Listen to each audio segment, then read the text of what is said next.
Hey, here's how you really should be answering your phone calls to make sure that people know that reviews are important. Hey, here's how your happy call should go and how it should nod to the fact that reviews are important to you. Hey, welcome back to another episode of HVAC Success Secrets Revealed with Thaddeus and Evan, where we have good conversations with good people, and any good conversation worth having is worth having drunk. So we had on Chris Lollini from Reputation Igniter on today, and man, the conversation that we had centered around Google reviews and how important they are to your business. Like, we're gonna drop like a couple cliffhangers on why you should listen.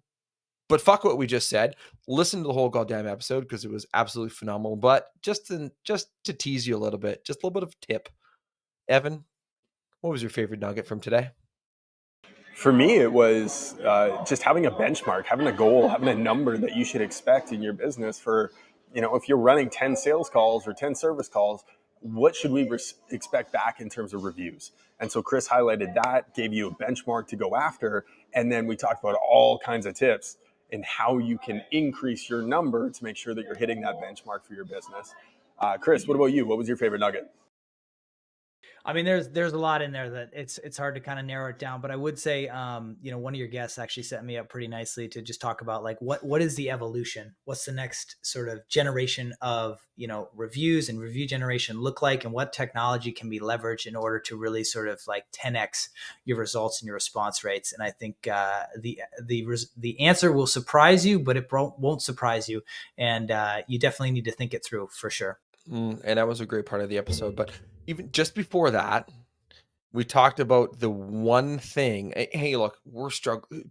Some companies are struggling to bring in top level talent into their business. Well, how can reviews help increase your recruiting? And that was a great tip right near the end that I think a lot of people need to pay attention to. But of course, we want to hear from you. What was your favorite part of today's episode?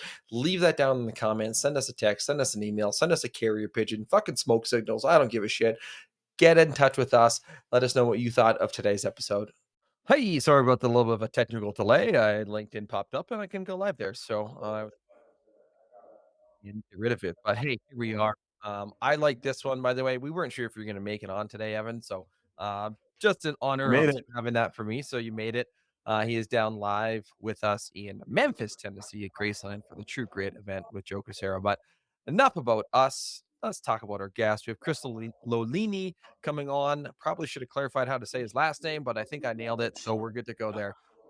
He is from Reputation Igniter, and it's so, hey, look, Google reviews are super important. I'm actually really fascinated by what they have on the go in order to be able to enhance getting more Google reviews. We know from an SEO perspective that it is a big signal for your rankings, specifically in your map pack. I mean, put it this way. If you're searching AC repair near me and you see 3 or even sometimes now 2 businesses, depending on what Google's flavor of the day is, if there's 3 businesses up there, one has 10 reviews, one has 100, and one has 500, who do you think the consumer is going to call? The one that has 500 or even 100 as their second plan B. They're probably not going to call the person that has 10.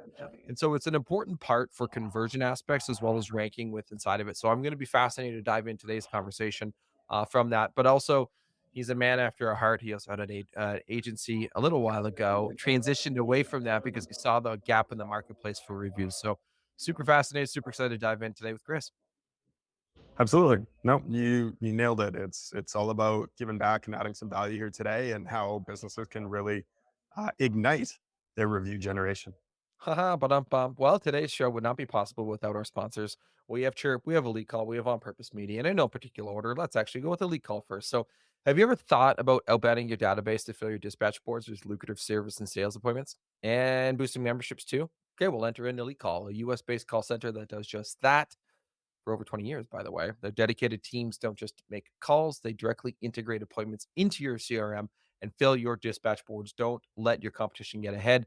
Let Elite Call connect with your customers first. Visit elitecall.ca to learn more today. I was hoping Evan was going to put that link up, but he did not, so I got it right there for you. The other one, if you don't want to use calling and you want to use text messaging, well, transform your home service business with CHIIRP, the ultimate automation toolbox. Capture more leads, connect instantly, and skyrocket your sales. It integrates seamlessly with things like Service Titan, House Scout Pro, offering automated text messages, emails, ringless voicemails, Topic of today: boosting your Google reviews and customer loyalty with proven rehash programs. Schedule your demo today.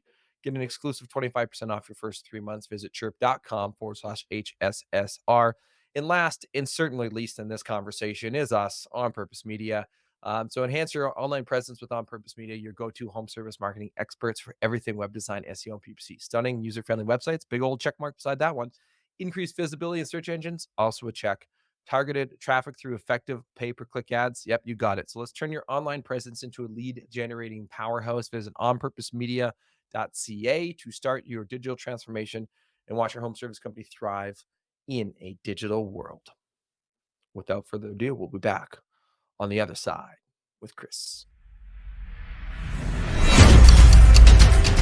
5, 4, 3, 2, 1.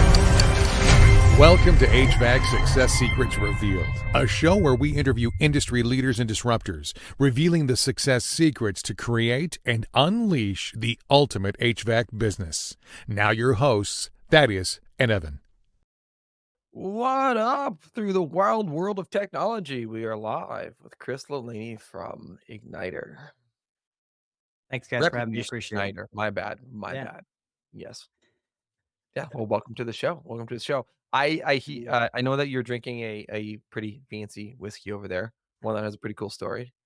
We got to start with that. All right. Well, I wouldn't say it's fancy by any means, but I guess the logo is pretty cool. So it says Horse Rider, and it's a Kentucky straight bourbon. Me being a veteran, I like all things veteran, and so if you've watched the movie 12 Strong, which is about the first batch of Green Berets that essentially went into Afghanistan after 9/11. A couple of those guys started a distillery, and it was really cool. I can't remember if they were like giving a speech or something, but they were somewhere in proximity to the 9/11 site, and somebody said, we should give you a steel I-beam so that you can use the steel to actually create your glassware forging unit. And so every single one of these bottles actually touches a piece of 9/11, which I think is really cool because it's what forges the glassware there. So, and it's got a nice kick, as a good. Oh, even better. Even better. We might next time I'm down in the United States, I'll have to try to look for a bottle to buy that. So maybe Evan can bring one back from Tennessee if it's down there. Well, maybe I could ship it unless that costs like a king's ransom to do. I don't know. You might have duty and import fees when it comes to alcohol coming across the border. Justin Trudeau doesn't really like that too terribly much. Yeah. He doesn't like a lot of things. But anyways, we don't need to get political. This episode might get too long. Right, might get too long if we start talking about politics. We'll just steer clear of that whole topic. So, I know that your start after you were done in the Navy and you got your start into the trades. Walk us through your journey into getting started inside of the HVAC space. Yeah, happy to do that. So, maybe I think that maybe the best way to do it is, so I spent my time in the Navy. I was in the nuclear sort of department, I guess, on the Ronald Reagan. And I was a reactor mechanical division officer. And so I was in charge of about 40 guys that oversaw all the valves, the mechanical systems, piping, pretty much anything that was going in and out of the reactor. And so all my education had been in engineering. And so I came out, my last corporate job was building the Washington State ferries up in Seattle. And I've been doing online marketing for like years on and off. Every time I build a business, it would collapse because I go on deployment and then anything neglect. I mean, like you get dial up speed there. It was pretty bad. So, but I loved the online space. And so when I finally got my feet on land for an extended period of time, I started my agency. I noticed there was a gap in the home services industry. Just online marketing, this was 2013. So online marketing was advancing so quickly. And most of these guys in the trades are just trying to keep up with the technology in their trades, like just what's evolving. Right. And so I saw a gap there. I wanted to fill it. I wanted to serve these guys. So the goal was to kind of quarterback all their marketing for them. So I do everything from like overviewing like direct mail to like Facebook ads to SEO to pay-per-click. Anyways, that wore me out. But my wife, and I'm sure if you've got a significant other, you know how important of a pivotal role they can play in your business. She made a comment. She said, I don't know, I think your business is too hard to understand. It's too expensive, and you just need to do something that's more productized and much more simpler to understand. And so it took me 6 months to drill that through my thick skull. And that's where I kind of invented or came to what is now Reputation Igniter. So the original agency obviously did everything, but I essentially niched way down in terms of service providing and was only doing reviews pretty much since like whatever that would have been 2016 and on. And it's just been the lowest common denominator for people to really gain traction in the marketplace. And it's constantly the clear winner. And you can see these guys who are brand new still kind of compete with the big dogs if they can put the right strategy in place to generate a lot of reviews, and the referrals just kind of keep coming and their visibility on Google grows. And, obviously it's become a little bit more competitive out there in terms of what it takes to rank, a profile. That's why, tapping into somebody like yourself can really have some significant advantages to it. But at the end of the day, and I think you were mentioning it at the beginning there, right? It's like the conversion rate, depending on what they're seeing, is all going to be dictated by the number of reviews and the star rating that you see when somebody's Googling, HVAC contractor or HVAC company or, HVAC repair. Right. So, Yep, makes sense. And yeah. it's neat because he came from the agency background. He had that experience in all things marketing, and having that bridge and that gap and that connection with Yeah. reviews is powerful. And we'll get into the review part of things as well. The one thing that you said, 2013, in a tough time for individuals keeping up with technology. I mean, fast forward 11 years. I mean, I'm trying to remember myself and what I was doing in 2013, but I know 2009. Like that was when I went to Southeast Asia, and like Facebook was just beginning. Cell Yeah. phone didn't have that. I was totally disconnected from most of the outside world, except for when I had the internet cafe to be able to log in and see what was happening in Facebook and message my parents that I was still alive. But keeping up with that tech, a big thing. Yeah. Shit, the last year and a half inside of the technological space, Yeah. crazy, right? If somebody's sitting here and thinking, okay, well, I might already be behind the 8 ball. Mhm. I might already not be up to date with the most latest technology in my business. What are you going to say to that business owner? What do I say? Yeah. Oh, I mean, where I usually start is like I try to like start with what a business owner already knows, right? And they go, "Are referrals important to your business?" Right? And it's like I think the number like is like 86% of businesses or something like that say that referrals are their main source of revenue. Okay. So you know the referrals are important. What if I told you that your word of mouth marketing is really your reviews? It's just reviews are the new digital form of your word of mouth marketing. And that's the problem is like in today's digital world, right? Nobody hands out a business card. Nobody says, "Hey, go to the yellow pages and look somebody up," right? They tell somebody a business name, right? And they Google that name. They better have a website and they should contact you to get a fancy one, right? That does all the cool stuff. But if they can't find you, right, with your website and right next to your website, it's going to be a Google business profile, right? And when they look at that, the question is, how many reviews do you have, right? Do they have a reputation that is in alignment with what their friend, I mean, your customer just kind of, uh, just kind of lined you up, teed you up, right? And the Right. question is like, are they going to see what they feel like they're getting from that person that referred them? Are they seeing that online? If it's not congruent and it's out of alignment, your competitors are a click away, right? And it's really easy to, just delete the search field and go HVAC contractor, right? And so it's so important. You're probably losing. This is where I start the conversation. I go, you don't even know it yet. Like, and this is somebody who obviously doesn't have a lot of reviews. It's like, hey, you don't even know it yet, but you're actually losing a lot of your referrals to your competitors and you don't even know it, right? And the problem is you can't put a metric on like people that look you up and then don't actually go with you, right? And so I think if you don't have triple digits, you're probably losing out a lot of your business. And even then, I think, especially in the HVAC space, since it's so competitive, you should have multiple triple digits. And that's what I aim for my clients is getting you to the triple digits and then multiple triple digits as fast as possible. Yeah. Do you need 1,000 plus? I mean, I think it's nice, but you really just need to be in the triple digits, I think, for somebody to really take you seriously, because you can have 25, 30 family and friends, right? That's why we don't choose that, Vietnamese restaurant, because we're like, yeah, they got all their family to do that. So yeah. They might have more than 25, 30 family members, Well, and they they look they 100. might, yeah. I guess if it's an No offense to American anybody family, yeah, who's yeah, Vietnamese. yeah. Uh, They're better but communicators and stuff. right? So, But I mean, family's a big thing, right? Southeast absolutely. Asian cultures are just family is huge, family's massive, and it's Yep. not unheard of to see 3, 4 generations living under one roof. So what, like, I'm actually really glad that you bridged that gap between reviews and referrals, because I'd written that down as one of the next topics I wanted to get into. In really, it's a greater understanding because sure, I've kind of never really bridged that gap myself, right? Mm, Thinking, okay, well, how can referrals and reviews make sense together? Well, you just did that, right? By saying, hey, reviews, people are still going to look at that. Even if you get the referral, you still need that brand continuity of everything going in. Like that's obviously part of like the website is when you see the referral, you want to make sure that you're a legitimate company and look good, right? yep. Um, Evan's writing a note down, and I want to pass the floor to him now that he's back on before his internet goes out on him again. And I'm not making fun of you, Evan. It is what it is. You're on location, right? So is there anything that you wanted to add in, Evan, to the reviews, referrals, keep it up technology part of things? No, he's good. Do you have anything else that you wanted to go off of? Nope, I didn't even know what you guys were talking about before I hopped Oh, on okay. because Okay. internet completely crapped out. So Right.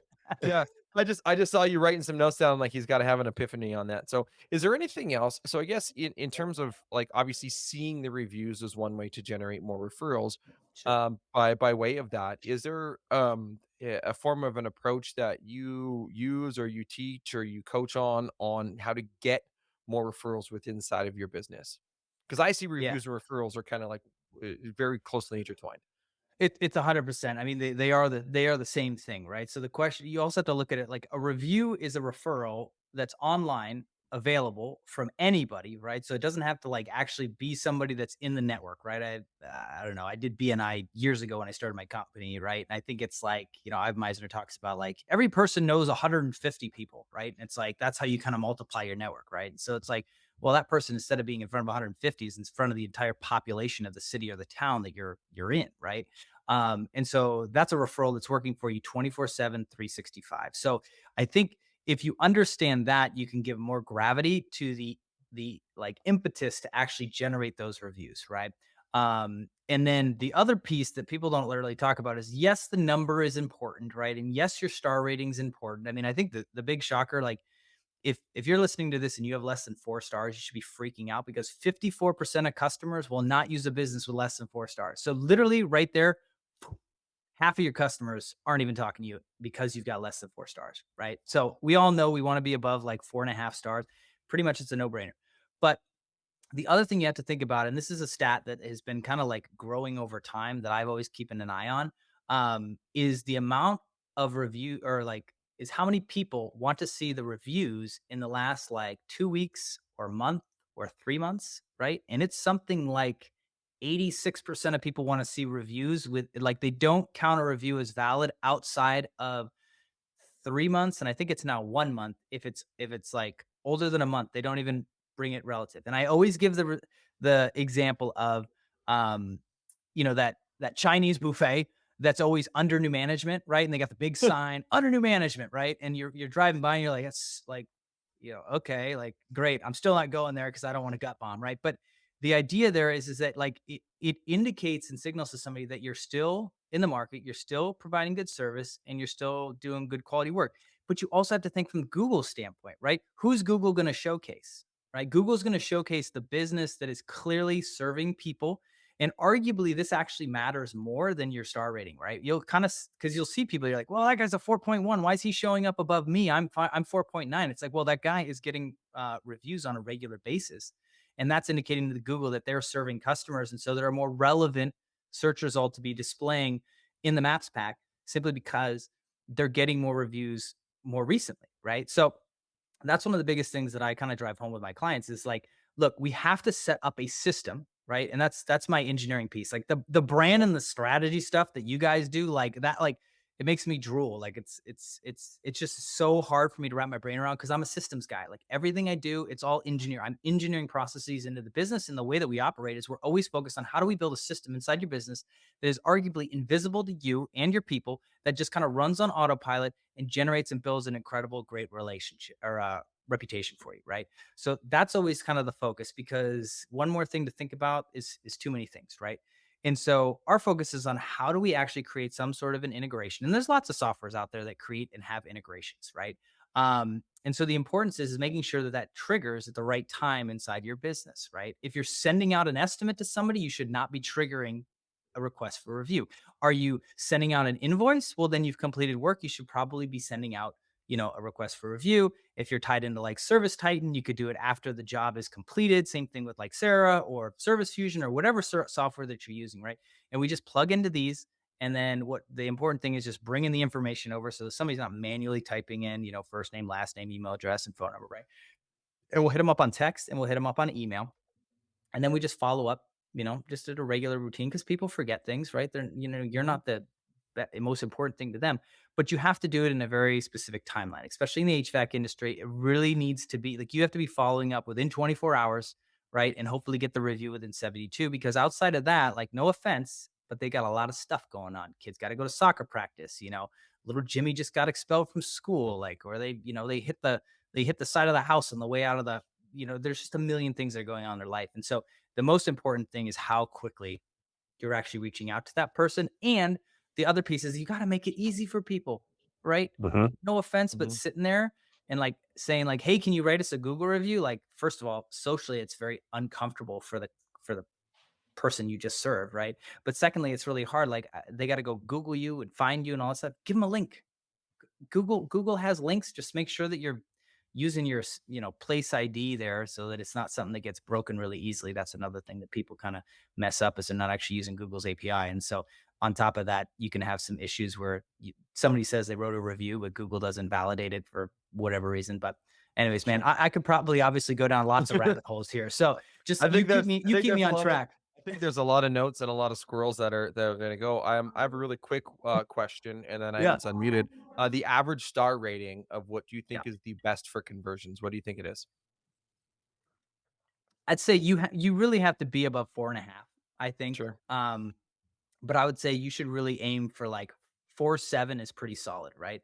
I would argue that if you're 5, I'm getting a lot of people that go, well, I don't trust it, right? Because there's the other thing that's really like going in all these studies that people are really like starting to pay more attention. It's like fake reviews. And so if you have a 5-star review or a 5-star rating, people get suspicious, especially if you've got multiple hundreds of reviews. So it's like, take the negative on the chin, give it as an option. Like I tell my clients, it's a nugget of gold. You get to show your actual customer experience and reaction to situations when they go south, right? And sometimes that'll be the biggest conversion factor, right? Again, I try to tell my clients, like, think about how you interact with reviews, right? Like every time I buy a product on Amazon, I don't go to the positive reviews, I go to the negative reviews, and I try and figure out, is that person crazy? Is there justification? And what is the issue that they really have, right? So anyways, because that's the other thing too, right? That people don't realize, it's like people can click on a profile and they can see the other reviews you wrote. So if somebody's, batshit crazy on Google, they can find out if they're all 1-star givers, right? Except for the, cat food place that, gives great deals on stuff. They got 5 stars. So anyways. Right. I think it's funny because you mentioned the negative reviews. We went to Mexico in January, and I remember reading some of the negative reviews on the resorts. And I laugh at the ones that are like, oh man, we got so sick. We had diarrhea the whole time. I'll never eat at the buffet again. I'm like, motherfucker, you went to Mexico and you ate the salad. Like, shit, you're going to be shitting through the eye of a needle. Montezuma's Like, revenge, man. Right? Luckily in this time we didn't. None of us had the Montezuma's revenge, but I have had it before in Mexico. Not fun. Yeah. How do you recover from that, Evan? Go. I don't want diarrhea. I think that might be the Pepto Bismol. Right? Yeah. One thing I'm curious on here, Chris, is what is the percentage of calls or percentage of people that you're sending a review request out to that we should be expecting a review response on? Cool. That's a great question. And the answer is it depends on who you're working with in all reality, right? One of the, like, who we leverage is like one of the back end tools is Bird Eye, right? So like Podium is probably one of the biggest names in our space, and like Podium and Bird Eye are pretty much neck and neck. I obviously think that Bird Eye is better, but that's my own personal opinion. And so what you'll have is typical response rate that you'll get kind of out of the box with these softwares is usually about 5%, right? And people just kind of accept it and they go, oh, well, that is what it is. But one of my mentors in the agency space, like, we're always kind of bouncing ideas off of each other and trying to, keep our eyes down range to make sure that we see stuff coming. And so, because Bird Eye came to us and like, how are you getting such good response rates? Because on average, we're typically doing, like, I don't like to see a client getting less than 10%, right? But I would say that on average, most of my clients are getting somewhere between 11 and 15%. I do have clients that are up getting 18%, right? It all depends on your customer experience and like what they're actually doing, in the house, how much you're building sort of that rapport and closeness and proximity. So that's what I would say. Like, you really should be aiming at 10% or better. If you're less than that, there's probably something that's going on that you're not aware of, and you just need to dig into your reviews. I mean, one of the things that we have in our platform is an AI tool that allows you to just kind of like look through all your reviews real quick and kind of figure out, hey, what are the good things? What are the bad things that are going on? And the thing that you need to be aware of is like, so sorry. So what I was saying is we get a 10% conversion rate because we have a weekly call with Bird Eye, and they're like higher ups. Like, they're like, what are you doing? Like, why are your conversions so bad? It's like, well, we changed the wording that you guys had out of the box in your thing, and we changed it to this. And so now they changed their wording to that, right? Kind of thing. And that's what you typically get when you're, purchasing a software off the shelf, is like, they some engineer somewhere wrote something up one time. It looked good. It converts good. Check, double check. Sales guy sells it. Great. He puts you on the program. You're supposed to learn it, use it, and become a genius. And so for us, it's like, that's what we try to do, is go in there and kind of think like a business owner who's serving his clients in the community and go, what can we do? How can we make this better? And we're always kind of tweaking it. We're always testing things to see what we can do to improve it. So I would say I wouldn't be happy if I were you, if you're getting less than 10%. There's something there that you got to figure out. And I mean, you guys can get my contact information. Like, I'm always happy to just kind of help people in this regard. You don't got to be purchasing my services. I'm just trying to be a resource because it's frustrating. I get it. So Yeah. I remember when we had Peter and Alicia Green on from Go Green Plumbing, and even Russell Furr as well, back when he ran his company. Both of them talked about striving for 30%. A third of our calls we want reviews on. And that was their target. That was their benchmark that they were aiming for. And every technician was aiming for that as well. When anyone's falling below that, what are the things that you work with them on to then tweak so that they can start generating more reviews? Oh, that's a great question. So first thing we'll look at is like, number one is your data clean that's coming into our system, right? Because that's a lot of the issue, is like, people will just like, they think they're doing great. And it's like, yeah, your phone numbers are landlines, right? You're not actually putting your email in the right field, or you're misspelling email. Like, the emails are undeliverable, because we'll check it on our end and we can see if an email is undeliverable, if a phone number, is actually a landline kind of thing. So that's first, it's always data hygiene. And I would say that's the biggest issue for most of these people, is they don't have clean data. The second thing I would say is, we start to look at, like, what are we getting back? What's the feedback that we're getting back from people in general? Just like, what do the reviews look like? Are they short 5 stars and no comments, right? Like, are you doing essentially nothing that's very memorable? Another thing that we can do is we can actually track on our end. We can kind of create a little bit of a leaderboard, so you can actually attach it to salespeople or to technicians, right? And that's an easy way to kind of go, okay, hey, we're actually getting a pretty good response rate from Sam and Tim and Sarah, but for whatever reason, Derek, Bill, and Ted, aren't necessarily, they're just not converting. So let's like figure out and I forget the names that I just used, but what are the people that are getting actually good? Derek, Bill, and Ted, because I remember Bill and Ted. I know, I was going to say Bill and Ted's Excellent Adventure. Yeah, I was going to say, I remember the bad guys. So, but yeah, so like, what are the good people doing that are getting good conversions, right? And then I think, Evan, to your point, you can get up to the 30%, right? I would say that requires a significant investment in your team's culture. One of the things I'll always advocate, and I'm sure you guys do this all the time, right? Because like, you're generating all these leads for these clients, right? And then it's just in the agency space. People come back and they go, they're shit leads, man. We're not booking anything. It's like, okay, well, let's see how many of those phone calls actually got answered. Okay, that's an interesting number. Second, let's see how you're handling those calls. Oh, interesting. You sound kind of grumpy. Were you having a bad day? Right? Like, you can just kind of like piecemeal these pieces, and it's just like, oh yeah, like, let's address that. Let's address that.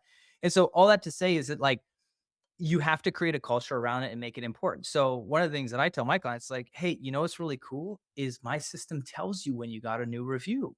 What's great is you can track that to your salesperson. So next time you're in a team meeting, in the morning before you dispatch or whatever, it's like, that's an easy one to go, dude, Derek, we just got that awesome review from Chloe, man. You totally knocked it out of the park. This is what she said about you. How awesome is that, man? Way to go, Derek, right? And you just create that culture of like, hey, let's celebrate those wins, right? That's not the time to call out the people who aren't getting reviews, right? But it is the time to celebrate somebody who is doing positive stuff. And then on the back end, like, do something nice to them or for them, right? I mean, they want to be cared for. And so that's what I would say is like, you really have to create a culture there to kind of support that. 100%. Well, what you focus on expands, right? If you're going to focus on the negative aspect of, hey, you're not getting reviews, pull up your socks. Yeah. Nobody's going to want to do reviews because now you're managing with fear. Where if you accolade individuals and you give them praise, well, they want praise too. So highlight the praise of what you want. Now you mentioned something kind of there. What are your thoughts on Spiffs if their names are attached and in the Google review? I mean, Spiffs aren't bad. I mean, I think anything to I mean, you've got to play around. It depends on your organization too, right? Like because when we started this whole thing, right, people were like, let's give them a $5, Starbucks gift card, right? I saw negligible, near zero improvement in people's like responses. Like, arguably, people don't like to be prostituted. So the idea of like offering, a customer money to like do something just makes them feel dirty, and so they don't. I gotta correct you there, Chris. I whore that out all the time. He was drinking me last night. There's actually a beer named Thaddeus. There's a beer here on tap named Thaddeus. So nice. I'll post the video later. Well, I was gonna say I don't want to get into the the technical definition of a whore and a prostitute, but I don't know if a whore charges. So anyways. Now I lost my train of thought. Where was I going with that? I have Spiffs. Spiffs. That's right. $5 Starbucks card. Yeah, so like sometimes it'll cheapen it, right? Because like a lot of people, the reason they do it is for the altruistic nature of like, man, these guys really came in, they treated me, my cats really well, right? Like I want to pay that forward, right? And I think for me, it's more of making it a big deal after the fact, like after they do it, that's going to endear them and make them even more of a raving fan for you, right? Because it was unexpected, right? And it wasn't coerced out of them. And so I think if you just kind of, I guess the other piece is like go to the front of the sales cycle, right? When the dispatcher calls, right, or the dispatcher gets the call, and they're talking them through it, just ask them, like, how'd you find it? Oh, well, I read all your reviews. Oh my gosh. We are so blessed to have so many amazing customers who are willing to take the time and the effort to write those reviews. We are so flattered whenever we get a new one of those. Anyways, I'm glad that you took a look at those. We're very proud of, what we've been able to do and how we're able to serve our community. How can we get you on the counter, right? Like you're setting the frame in their mind that like, wow, like they really appreciate it when somebody like, I'm going to be one of those people that does that. Right. And then you make sure that somebody responds to the review publicly.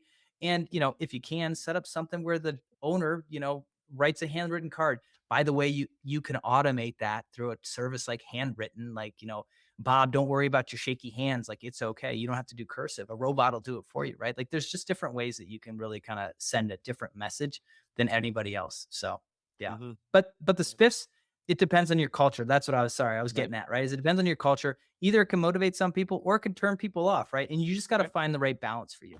So. Yeah. No, 100%. I know that, like in referencing Peter and Alicia with Go Green, I think they're on pace for 8 figures this year. When they were on our show, they were up to mid 7. So just a phenomenal organization, and they talked extensively about how do they do it with the in-person. Now, obviously, if they don't get it, then you use the automations and what you guys do. Super fascinated by that, but I do want to continue on. However, we're going to interject here really quickly with our random question generator, so the random question generator, we're going to read off. Well, first off, let me see what our team wrote down for us. The random question generator is brought to you by On Purpose Media, where our digital campaigns go viral faster than a sneeze in a silent library. I love some of the shit that they come up with. That is a hilarious one. I've stopped pre-reading it now because I'm like, I just want to read it right live on the show and see what happens. Same with our random questions. So I don't pre-read them anyway either. So you get to choose if you want question 1, 2, or 3. Of course, I don't tell you what the questions are. You just have to choose. Do you want question 1, 2, or 3? Let's do 2. Let's split it right down the middle. Oh, I can tell by your response that it's a good one. It is random. This is where I go off limits. It's off limits, right? All right. So pretend you're in a bath. Okay. How many rubber ducks are too many rubber ducks? Interesting. It happens just like what? Man, I guess, okay. Maybe I'll here. It's my nuclear training. I like things neat and tidy and orderly. So I think it's as many as I could possibly stack without any like spilling over or falling onto the floor. So there would be let's do it just now. like you sitting in a bath and rubber Yeah. duck just flat all the way around you, covering every square inch of water.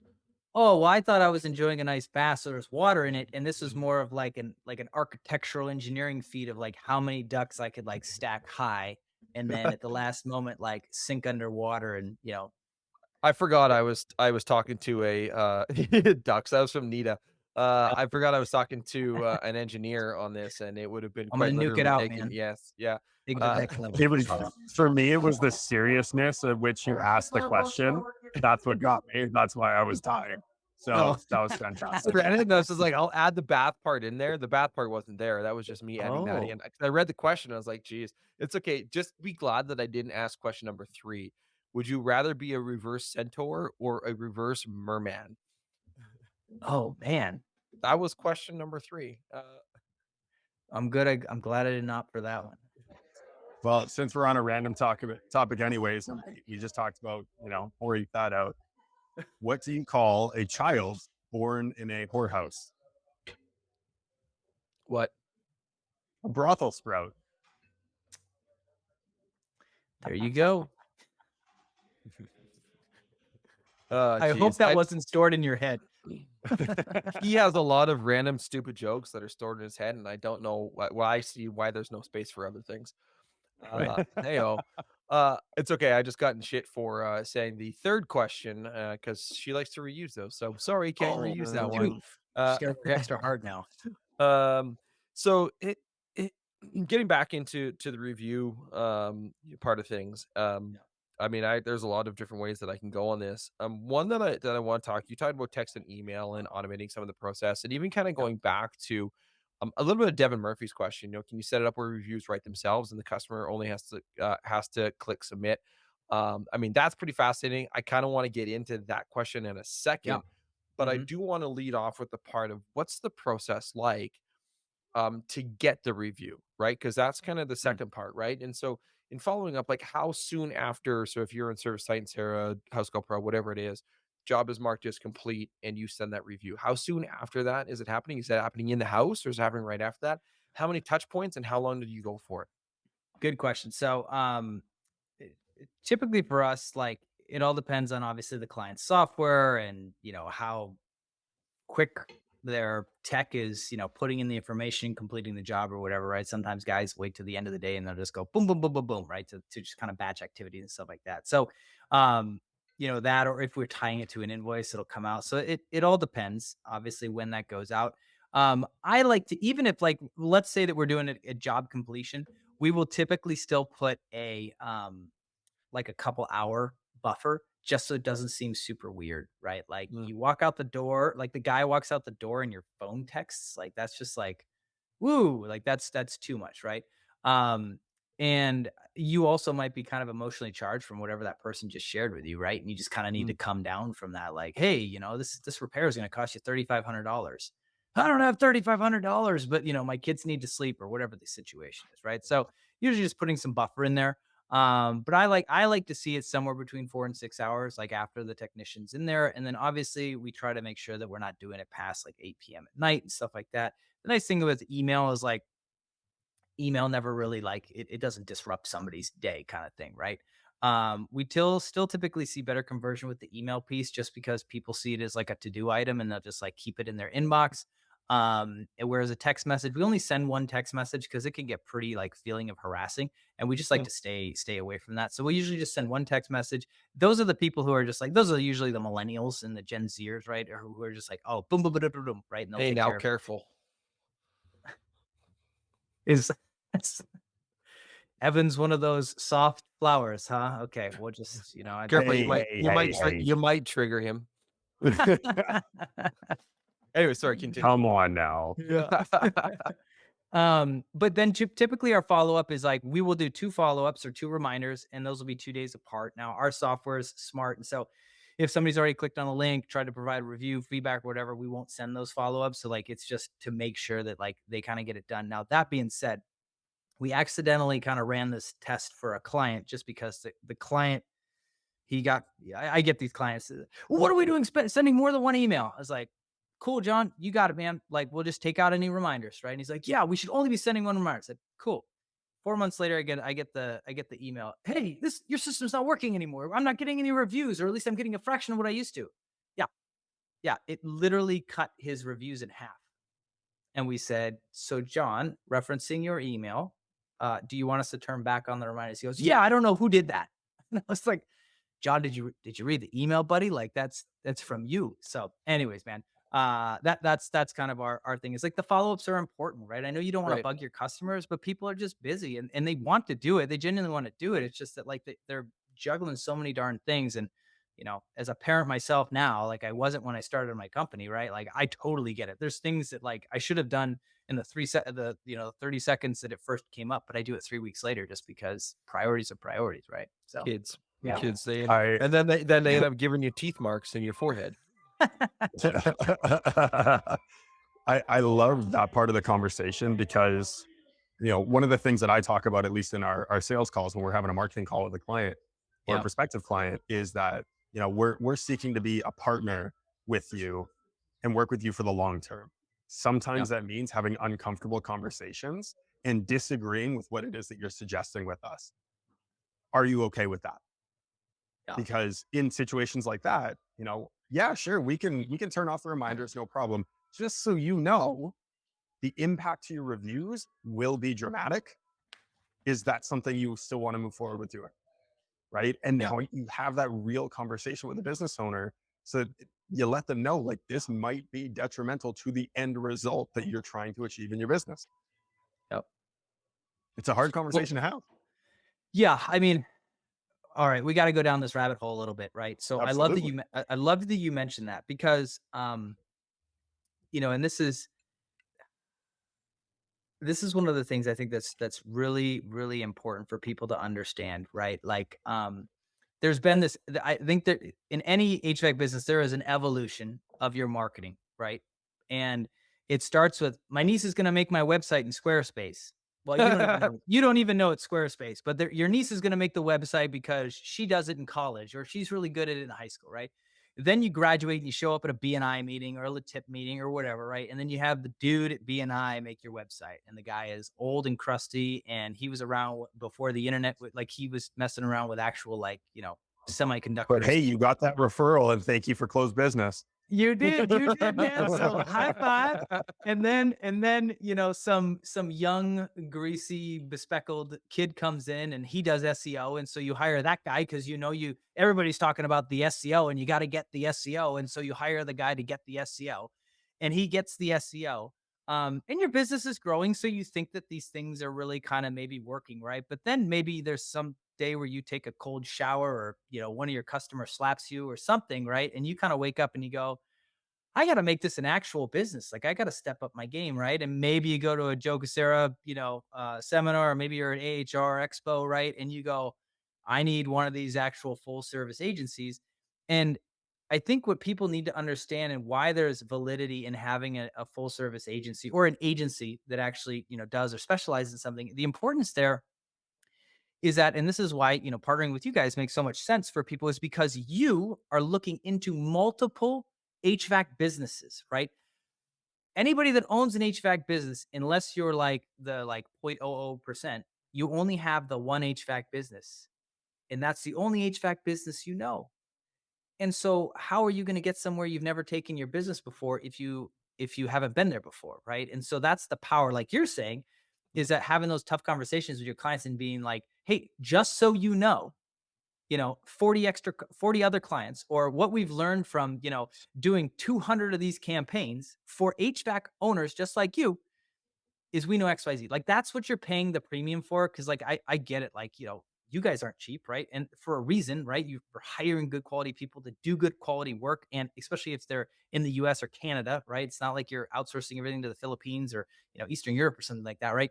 Like that takes somebody with like forward thinking skills to put care into that, but also like you guys get all of that expertise to bring it, and then you get to pour it into the brand new customer that you have, and literally their brain, if they're listening to you, gets filled with those 40, 60, 100 other case, like not just case studies, but like actual working success stories.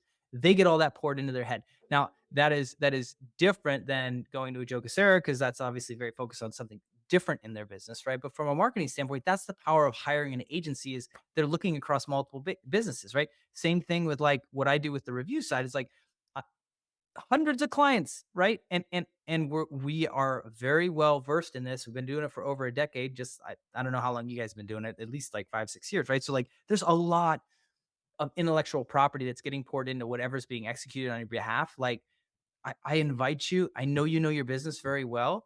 And it's not that we're saying that you don't. It's just that we know an aspect of your business that there's no way in, Sam's hell that you know as much as we do on that business. Right. So please let us help you. Like that's what we're here for. So anyways, that was a little bit of a monologue or a rant, but I Love just rants. y- Love you hit but if it's all you hit good a nerve. information, it's good rants, right? But the thing is, Absolutely. it's testing at scale, and this is something Yes. that I There looked you at go. That's a earlier, great way to put it. and I wanted to Yeah. come back to it, is testing at scale.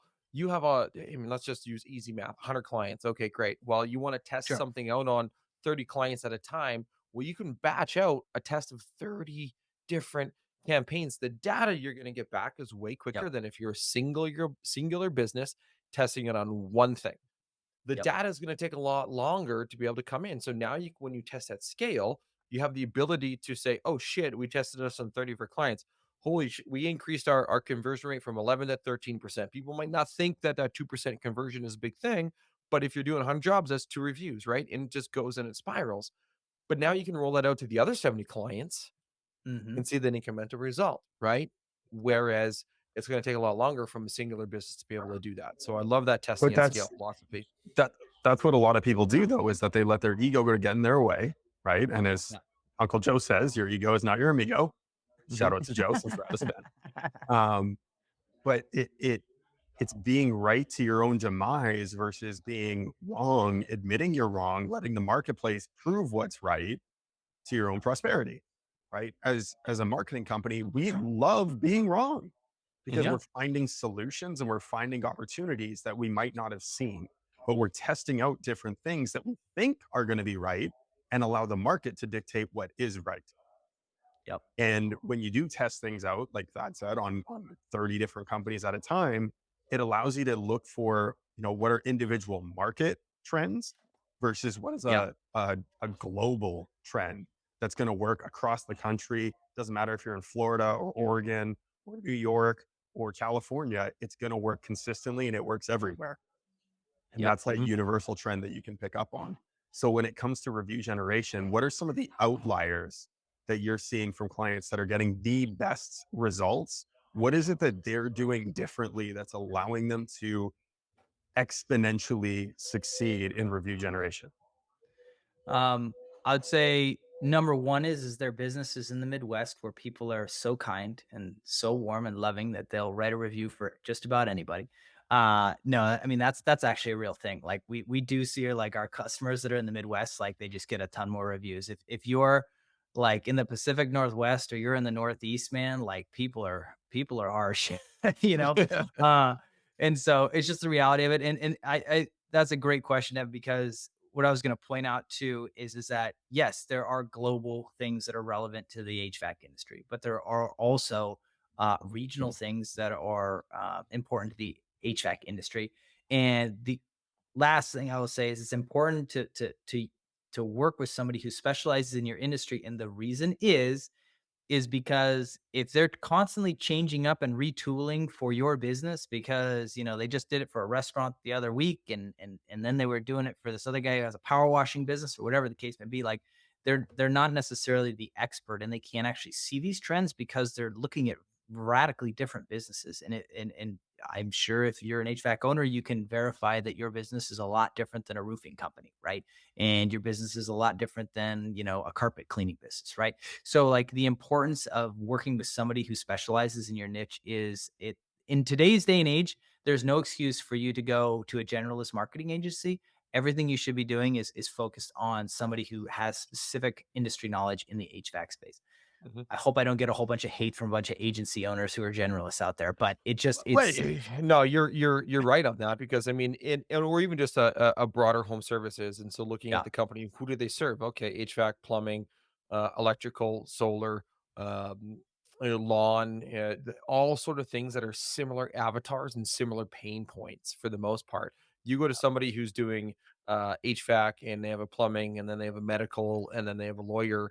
Well, all of those are different avatars, right? And so you can kind of speak the same language. So no, you're not wrong on that. By the way, I Now, fully I support and endorse that statement. the one area that I will say, having someone that's local can have a bigger impact is on the social media side of things. Yes.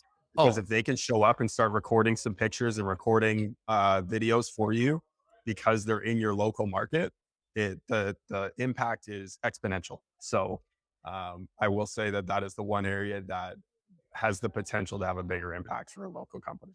Oh, 100% agree. I mean, I think that like if you're a business and you're bigger, right? I think what you need to do, and it's kind of like this evolution of marketing, right? You get to the full service agency, but then, you're the owner, maybe you're managing that agency. Well, you should have multiple vendors, right? Because there's the digital piece, but then you should probably be doing some direct mail stuff, right?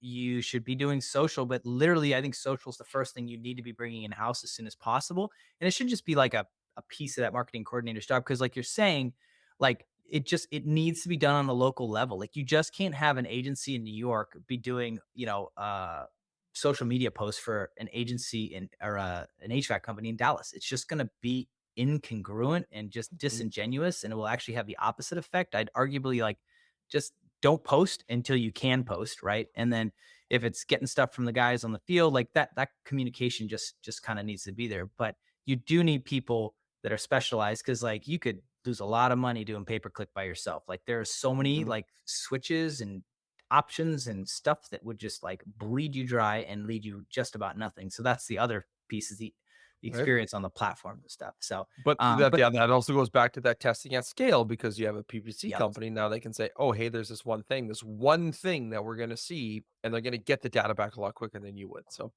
Yep. yep.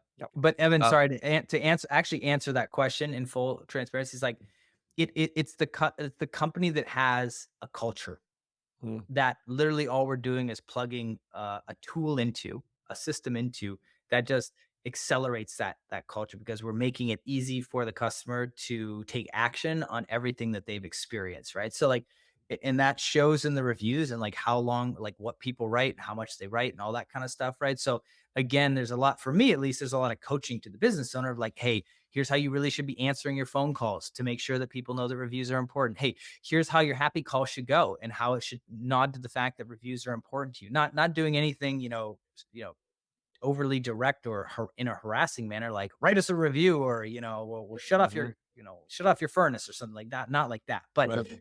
I think it's so important to kind of, figure out on that. And then what are you doing to go beyond that? Because I always say, it's like most people, it's like as soon as the credit card is swiped, the relationship is severed, right?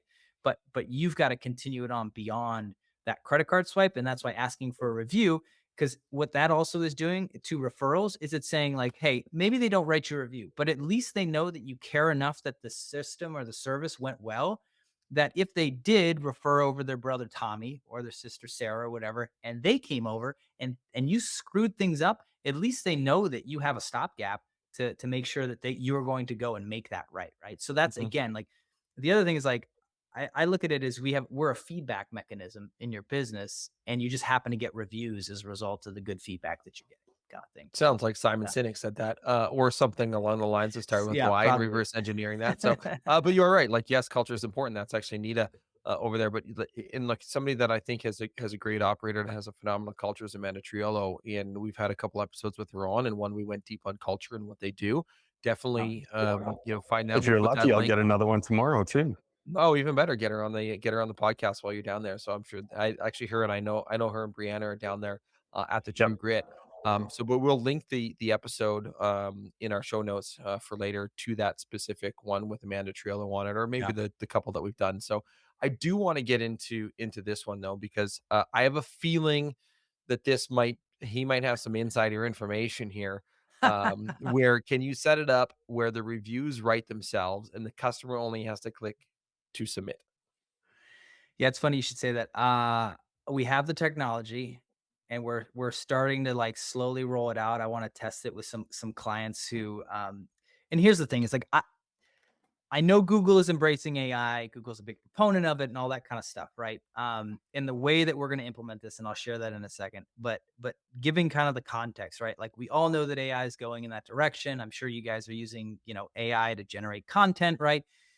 And so like Google can't like all of a sudden like not rank AI generated content. Like they can't just ignore the part of the internet that was AI generated, right? Mhm.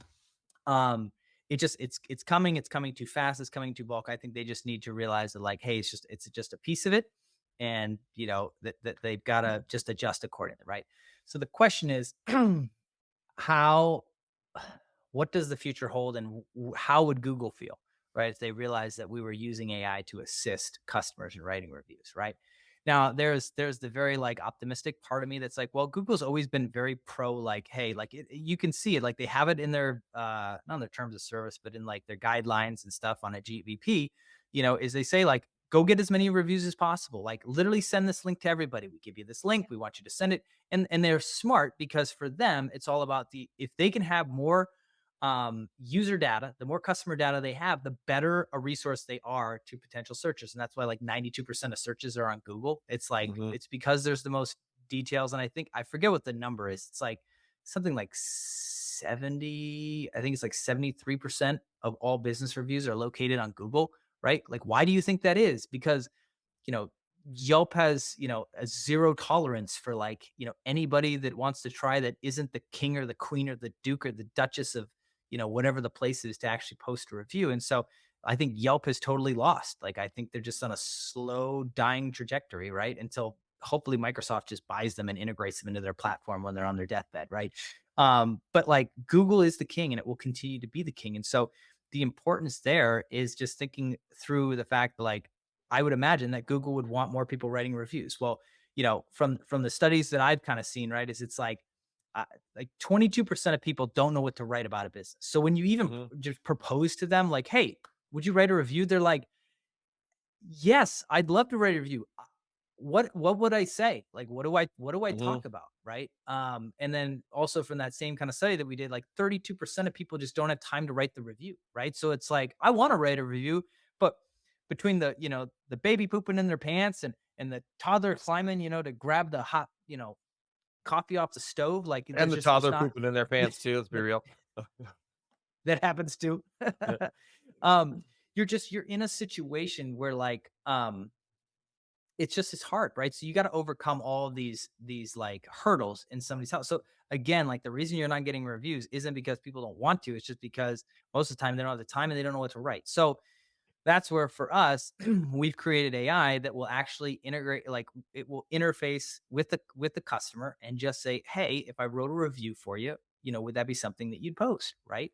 Yes. And allow like, and we could write that review using Chat GPT, right? And it's just one of those things that it's like, hey, here it is, copy and paste it, right? Like, but the thing, like the biggest worry I have, right, and I can't see the future, right, but it's like, is there some way that AI has a fingerprint that Google will find, right? I mean, like I would imagine that it would or has, right? And so my fear is it's always like, I don't ever want to make a recommendation for my clients' businesses that could potentially harm them in the future, right? And so the concern there would be AI generates all these reviews. We see a doubling or even a tripling of the, response rate that they get simply because it's so easy for somebody to just hit copy and to paste. Um, and and then they take those reviews down at some future point, right? So like I guess that's always the worry. So I think I'm just looking for a couple of those innovators within our clients, or if somebody's listing and they want to kind of give that a whirl, like we can do it. And I think we're still going to get organic reviews because there's still going to be the people who go, I don't need AI, or I don't trust AI, or I don't want AI to know like Right? what I feel like, right? But my feeling there is like, well, that would just give you more, you'd actually get more data on there. So my feeling is that Google would be very accepting of it and would like it, right? As long as you're not doing something sketchy like creating a bunch of accounts and letting AI Right. generate a bunch of reviews. Like that's the other thing too, is like, well, these are all coming from unique profiles that are your customers, that are aged, that are actual people connected to email addresses and inbox and all that kind of stuff. So my feeling is kind of like, well, it's a review. Why would it matter if they went to Chat GPT themselves, typed it in Chat GPT and said, I got to write a review for an HVAC company. It was a great experience. They came in, they repaired my furnace, write it for me, right? ChatGPT goes, I had such a great experience with insert company name, da da da da da da, right? Like, I, Yep. how is there a difference? How could Google tell? So, anyways, all that to be said, like, I think yeah, their we've theme got that becomes like technology. they're like you look at their March core update, right? And you look at what Yeah. they and the very brief highlight of it is we are accepting of AI. We are not accepting of AI to game the system to create more, right? And that's Yep. when you read. I mean, that's just the superficial part of what they see. Obviously, in the back end, Yep. if you want to read more, you can. But with their core update, they say that and saying, okay, well, we are against people using AI to spam 1,000 pages. Yep. Right now, you're trying to manipulate search rankings. We are not against AI to help you create useful content. And I think that's where that bridge becomes. Is it useful? Is it Yep. helpful? And is it not trying to game the system? And then I think you're probably okay. Yeah. Yeah. And that's why Yeah. we're slowly moving in Mhm. that direction, Mhm. right? Like, I don't Need want anybody a to feel couple like, innovators to test it. Yep. And yeah, I'm curious, is it possible to do it where it's leading them into the review where maybe they have to fill in a couple words here or there so then it is still personalized on their level and they feel like they are doing it, but you're kind of guiding them and holding their hand. Cause I know this is something that I've even put together like a script for technicians to be able to ask for a review for themselves, right? Yep. And a lot of that involves, hey, make sure you mention the service that we did today. You know, we Yep. repaired your AC unit, we did a maintenance, we did a cleaning, we replaced it, da da da da da. Right? Talk about the service that you got. Talk about the service that you got on the phone all the way through to the sale. You know, did you feel like you were taken care of? And so, given thought joggers that way is no different than hand holding through an AI with a suggestion for a review, in my opinion. But Mhm. Yeah, I think, and I love it, right? And that's, I mean, I would love to go where it's like a full conversation and we're just gonna kind of tease out things, but I think that's the it's a double-edged sword there, right? Because, like, hell yeah, let's get some input, right? But then you're waiting on input, and so it's almost like you kind of got to go for like whatever's like quick. Like, there's just this fine balance of like what's quick and can get it done and be effective versus like, hey, what's dragging this on and maybe going to cause like drop off kind of thing. So yeah, we're flirting with all of that kind of stuff. I think the other corollary to that is what's really cool is like, and this thing is being adopted like crazy. Customer clients love this. It's like we'll actually have the AI generate the response for the owner, and we'll actually have the AI text the owner and just say, "Hey, you just got this review. Here's a response. Do you want to use it?" And all they have to do is type yes, and then the AI will go post it on Google for them on their behalf, which I think is Mhm. pretty cool. Because the other thing there is like now the owner gets to see the reviews that are positive, gets to respond to them, but doesn't have to do any work, and gets that just kind of like checked off and feel like they're in the flow of it. So we've been having rave responses from clients that are using that piece of it. And so now it's just about rolling out the AI on the customer side to see how Right. that kind of works for them. There's a lot of fascinating stuff, and I think we could probably keep going longer and longer and longer. But 100%. yeah, hey, look, if you're listening to this, and you're like, okay, shut up and take my money, Chris. Hit him up, reputationigniter.com. No, but I'm serious. But I'm serious, right? And like, there's a lot Sure. of things out there that a person can do or have to or whatever. I mean, if you're serious about getting Google reviews and you want somebody that's an expert, that has a decade worth of experience and just drop value for the last hour, then check it out, right? And take a look. And so reputationignitor.com is where you can reach out and find them. If you want to reach out to Chris directly, it's Chris at reputationigniter.com. And you know what? Text them at 3 in the morning, 425-697-9373. After you've had a couple whiskeys, of course. Yeah. So again, thank you for taking the time to be on the show. But before we do wrap up, I wanted to drop those links, obviously, so people can get in touch with you. But we do have one final question here for you, Chris. Ooh, okay. Oof. All Can I right. take that? And there's one last piece I think that was something I Sure. wanted to talk about that I Sure. haven't talked about, and I'll make it quick. But do you want to ask the question first? Or do you want me to drop the bomb first? Drop the bomb first, and then we'll do Okay. ask the last Here's question. the other thing. Our labor market is extremely tight, right? You are trying to find good employees. Just realize they are reading your reviews. Mm, So your reviews are important, not just from your customer standpoint, but they are also from your employees, right? They're going to read it. They're going to figure out, hey, is this somebody, is this an owner that I could bend over the barrel? I could take advantage of, right? You can attract those people. Or is this a top rate organization that is heading to the moon and I want a piece of this action and you're going to attract A players? I would, if you're not getting it for your customers and your referrals, at least get it so that you can hire good quality talent people and retain and keep them. So that's the last piece. We didn't touch on that. And I think because that is like the biggest thorn in all of my clients' sides in this, and I think you guys would agree too. It's like, if you're not getting the talent knocking on your door, it's probably because you don't appear as though you're an organization worth coming to work for. So, And that yeah, goes back to that culture and ties in perfectly, because when you have the 100%. good culture, you get the good reviews. But the other part is they're still going to read the negative reviews, and they're going to Oh, yeah. see how you as an owner, you as a company Yes. respond back to that review, right? That's the other part. And so making sure that you respond. I mean, we didn't say it, but just respond back to every fucking review, Yes. guys. Positive, negative, it don't matter. Respond back to that shit. Um, And it's important. it's not for SEO. It has No. zero impact on SEO. It Mhm. has 100% impact on customers and their experience with you. So Great. that's why. 88% of Well, customers will do business with a business owner that responds to all of their reviews. So mhm. there's your stats and your Mhm. deets. Well, and that goes back to the negative things I talked about at Cancun. Okay, well, you're reading other products, and I'll read, like, before I buy some products, I'm going to read the negative reviews. In fact, with those negative reviews, there were some that constantly mentioned the beach on one of these places is washed and gone.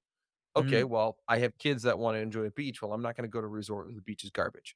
Right. no. And so understanding how that is, and in knowing that the negative reviews are a part of a consumer research pattern to know what's wrong with the product, but also what's good with the product, right? And taking with that the thing grain of salt. Yep. All right. Last question. Okay. What is one question that you wished people would ask you more, but don't? Oh man. I always ask people that. Like, what's the last, Mhm. what's the question that you wish I had asked you that I hadn't? Not just us, Yeah. people. What is one question you wished someone would ask you, but they don't? I would take it in terms of my business in this industry, right? I think like just like flat out ask me like what's the most important, like what's the one thing that I could do in my business that therefore everything else would be easier. And that's why I staked my flag Gary here. Keller. Yeah, absolutely, Yes. man. Yeah. That's why Evan's hands went up. Yeah. Yeah, love the book, man. It just it's your reviews, man. Like if you did nothing else and you just got reviews, I think you could still have a really thriving, successful, strong business. I can't tell you how many businesses grow in spite of it and they struggle and they spend way more money than they need to on advertising and all that kind of stuff because they won't invest on it. And so I wish people would just like be like, okay, Chris, just cut the crap, man. Like, what's the one thing? Like you've got, 10 plus years of experience in the marketing realm for HVAC. Like, what's the one thing that I need to do to just grow my business? I'd be like, if all you did was obsess about your reviews, you'd be golden, man, because everything else would precede you. And your sales guys would have an easier job selling jobs because people would show up and call you pre-sold. Your dispatcher would have an easier job getting stuff on the book. They wouldn't get price shoppers. They wouldn't get people being looky-loos and wasting their time tying up the phone lines for you. They'd just be calling and saying, "Hey, how soon can you get here?" Right? When your guys make a recommendation or a repair recommendation, they're not going to go for good. They're going to go for better or best. Ask yourself, what's the profit margin on better or best? Right? If somebody else is like, they're just going to give you more grace, right? If somebody's late to a call or whatever for actual legitimate reasons, like, cool, not a big deal, right? They're not going to come up like, there's not skepticism at the door when the tech comes in and tries to sit at the, kitchen table and have a legitimate conversation. They're all like, yeah, just go check it. It's over there. Tell me how much this thing's going to cost, right? It's going to be more like, oh shoot, like these guys legitimately care. I read all the reviews. Clearly they care. This is just a natural, piece of the customer experience. And so, yeah, man, it makes everything in your business collecting bills, right? Like people are just Yep. going to feel like I should probably pay my bill, right? Like yeah, man. So that's it. That's why my flag is planted here. That's why I won't leave this sort of corner of the universe. It's why I refer business to people like yourselves, because I want to stay in my swim lane and I just want to kill it over here for my clients and just be a service they forget about, but they never want to get rid of. So Yep. I like all of what you just said. What he said. What he said. Uh that's not what she and said because she's not that's here. like that's like a it's like a mic drop at the end, at Yeah. the very end. So Thanks, man. Appreciate it. no worries. Well, I thank you for taking the time to sit and chat with us and with Evan Hey, down in Memphis, Tennessee, in his nice lounger. You missing Thanks your for being Elvis on my costume, podcast, guys. right? I Hey, thank appreciate you guys. Appreciate that. So, you scratch our back, we scratch yours. That's how the universe works, right? Amen. So, and of course, until next time, cheers. Cheers. Well, that's a wrap on another episode of HVAC Success Secrets Revealed. Before you go, two quick things. First off, join our Facebook group, facebook.com/groups/HVAC Revealed. The other thing, if you took one tiny bit of information out of this show, no matter how big, no matter how small, all we ask is for you to introduce this to one person in your contacts list. That's it. That's all. One person. So they too can unleash the ultimate HVAC business. Until next time, cheers.